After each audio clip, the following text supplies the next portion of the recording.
baga nagaa taatanii isiniin jechuun jaaladha. Waldaa Boqonnaa Waaqayyoo Addunyaalessaa irraatii ergaan gabaabaa ergaa Waaqayyoo irraa kan ta'e ergaa isiniif qabadheen dhufeera. Ani Raajii Xilaahun Giddiisaa jedhama. Kan hin tajaajilu waldaa Boqonnaati. Hundeessaa fi abbaa mul'ataa waldichaati. Iddoo jirtan teessanii dubbii Waaqayyoo dhagaa warreen jirtan hundumaaf guyyaa borii sanbata. Sanbanni kun immoo Waaqayyotu eebba godhee nuu kenne. Waaqayyoo eebba godhee sanbata kana nuuf kenne. Sanbanni kun guyyaa eebbaati. Namoonni torban kana guutuu biyyoota garaa garaa irra jirtanii hojii dhuunfaas ta'e hojii mootummaas ta'e hojii garaa garaa irratti hojii guyyaallee ta'e hojjechaa kan jirtan hundumti keessanii guyyaa borii waaqeffannaa qabdi. Waldaan Boqonnaa Waaqayyoo Addunyaalessaa akka irratti argamtanii Waaqayyoon waliin waaqeffannu isiniin jenna. Gooftaan haa eebbifamu. Guyyaan borii dhuguma guyyaa addaati. Guyyaa boqonnaati. Waldaan keenyas maqaan isaa waldaa boqonnaati. Gooftaan guyyaa masaa guyyoota 6 uumama biyya lafaa kanarra jiru hundumaa uume gaafa torbaffaa hin boqoteedha. Guyyicha boqonnaa sana immoo hin eebbiseedha. Guyyaa eebbifame kanarratti hundumti keenya argamnee akkatti eebbifamnu jetti waldaan boqonnaa ergaa kanadha kan dabarsuudhaaf achas gara fuula miidiyaa hawaasaatti kanan dhufe. As waldaan keenya naannaa Moojootii. Naannaa Moojoo Qeeraa iddoo jedhamu Moojoo karaa mana barumsaa Beezaatiin yeroo dhuftanis hin argattu. Hawaariyaat iddoo jedhamu Hawaariyaat Charchii kallattii isaatiin yeroo gara Hawaariyaatitti karaa Hawaariyaatii warreen dhuftan karaa sanaan otoo gadi hin bu'iin qaxxattanii kubilistoonii gara mirgaatti achi as cabsattanii keessa galtu. Xindachi as baatanii kubilistoonii isa bal'aarra immoo gadi buutanii gadi fagaattanii gara Hallayaatti otoo gadi hin bu'iin qaxxitaa gara keessaan ammas garuma mirgaatti keessa galtu. Isaan booddee nu argachuu dandeessu. Iddoo sanaa waldaan iddoo itti argama keenya iddoo itti waaqeffannu waaqeffannaa guddaatu jira waan ta'eef gara iddoo sanaatti waldaan keenya waldaan boqonnaa Waaqayyoo Addunyaalessaa sagantaa ishee qopheessitee isin eegaa jirti. Irratti argamuun walii wajjiniin Waaqayyoon hin waaqeffannaa. Waaqayyoon kunoo jettoonni waldaa boqonnaa Waaqayyoo Addunyaalessaas kun akkuma beekamu guyyaa borii tajaajiltoonni waldaa keessa jiran anillee isin tajaajiluudhaaf qophiidha. Irratti argamuun raafuun hin barbaadamu hin ta'us. Kaayyoof karoora diinaa kan faashaleessu Yesuus ilmi Waaqayyoo wangeela hin lallabamaa. Waa'ee Yesuus hin dubbifamaa hin kadhannaa. Namoonni sagalee kana dhageessanii waldaa boqonnaa Waaqayyoo Addunyaalessaa magaala Moojoo keessatti argamtu keessatti argamuudhaan hojii Waaqayyoo waliin hojjechuu, waliin kadhachuu, waliin waaqeffachuu hin dandeenya jetti waldaanii. Balballi banamaadha. Akkuma banametti immoo jira. Eebba namoonni dhabdan dhibee baattanii rakkina baattanii qorumsa baattanii warreen jirtan kunootti balballi banamaadha. Balbala banaan kun immoo kan keessanidha. Seexanni akka gara kanaa hin dhufne haalaan danqamtanii namaan danqamtanii ilaalchaan danqamtanii karaa gubbaa irratti warreen dhaabbattanii garatti gortuu wallaaltanii jireenyi keessan waliin kan ta'e manni keessan goolii hamma camaa kan ta'e kottaa hin kadhatamaa. Isiniif kadhannaan hin godhamaa. Waaqayyoo baraa fi yeroo keessan haa eebbisu jenna.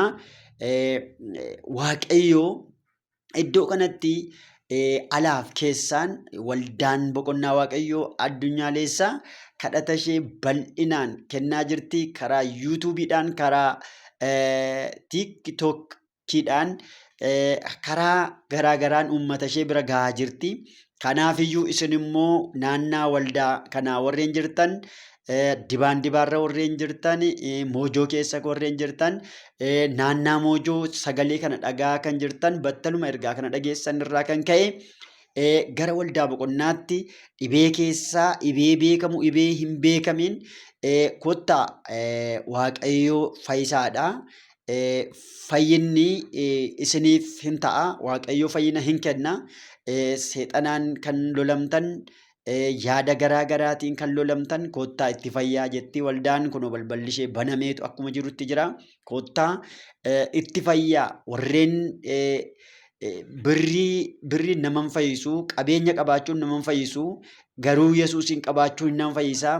Musliima ta'uu dandeessu, ortodoksii ta'uu dandeessu, waaqeffataa ta'uu dandeessu, waaqa hin beekniyyuu ta'uu dandeessu. Gara waldaa boqonnaatti dhuftanii boqochuun gahee keessanidha. Itti fayyaa itti waldaan koottaa gara waldaa boqonnaa kanaatti fayyuu keessan iddoo kana dhufuurraan kan ka'e fayyinni keessan iddoo hin argata, milkaa'inni keessan iddoo hin argata. Namoonni baay'een dhugaa baatii isaanii fayyanii dhugaa baatii dhufanii dhugaa baatii guutuu dhugaa baatii baay'ee waldaan boqonnaa guutee jira. Dhugaa baatii baay'ee kennaa jiru. Waaqayyo gidduu keenyatti harka Waaqayyoo argaa jirra. Fayyina Waaqayyoo argaa jirra. Iddoo kana jiradhanii namoonni baay'een kunuutti itti fayyaa jiru. Isinillee akkuma sagalee kana isin bukkee ga'e viidiyoon kun akkuma isin qaqqabeen namoonni viidiyoo kana argitan viidiyoo kana namoota shanii oliif sheerii gochuu hin dandeessu. Namoota isaa oliidhaaf sheerii godhaa. Waldaan boqonnaa Waaqayyoo addunyaalessaa ergaa kana namoota shan namoonni ergaa kan isin qaqqabu namoota shanii ol isa kanaatiifi sheer godhaa daraa keessan namni haa fayyanii. Yeroon kun yeroo fayyinaati. Guyyaan kun guyyaa fayyinaati. Bor sa'aatii 2 yeroo jedhu waldaa boqonnaa keessatti waaqeffannaan keenya hin jalqaba.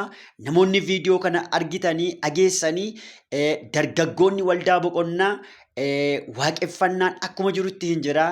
Dargaggoonni magaalaa Moojoo keessa jirtan kana yoo dhageessanii waldaan boqonnaa Waaqayyoo addunyaalessaa Qeeraa keessatti hojii isaa itti fufee jira. Hojii fayyinaa itti fufee jira.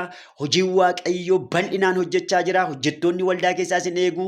Anis isin eegaan jira. Isiniif kadhanna. Balballi keessan hinuma banama. Barri 2017 bara eebba keessaniiti bara hulaan keessan banamudha. Kanaafiyyuu irraa hafuun hin danda'amu. Kottaa itti waldaan qophii ishee qopheessiteetti jechuudha. Guyyaa borii maalumaaniyyuu hin qabamuun hin danda'amu. Amma isiniifan kadhadha. Karaa keessaniif namoonni dhufuu barbaadan namoonni dhufuudhaaf immoo danqamtanii haala addaa garaatiin kan karaarra dhaabbattan dhiiga hoolichaatiin balbalicha isinirraa caccabsee baneera. Waan isin qabu karaa keessanirra dha'ee kaaseera. Jireenya keessan duraa dha'ee kaaseera. Bara keessan duraa dha'ee kaaseera. Nagaa keessan duraa warreen algaarra jirtan maqaa gooftaa maqaa Yesuus gallattii kanaatti akkasiin adeemtaniidhaaf. Wanti isin danqu, dhibeen isin danqu, yaanni isin danqu, nagaadhaan kan qabamtan, haalaan kan qabamtan, humna maqaa Yesuus karaa keessan irraa cabsee kaaseera. Hamma isin dhuftanii iddoo kana geessanitti ayyaanni Waaqayyoo, humni Waaqayyoo akka isiniin golgu ajaja baaseera. Wanti bara dheeraa isin qabe battaluma isin dhuftanii iddoo kana dhuftanirraa kan ka'e, battaluma dhuftanii sagantaa kana qooddachuu keessanirraa kan ka'e dhimmi keessan humna kan dhabe, humna akka argatuudhaaf wanti faayinaansiin keessan gadi bu'e illee nagaan keessan gadi bu'e, jireenyi keessan gadi bu'e humna maqaa Yesuusiin ol ka'iinsa isaa akka qabatuuf ajajeera. Kottaa isin eegnaa. Shaaloom, shaaloom, shaaloom. Eebbifamaa. Nagaan Waaqayyoo, nagaaf araarri Waaqayyoo isiniif haa ta'u jennaa. Gooftaan koo isin haa eebbisu.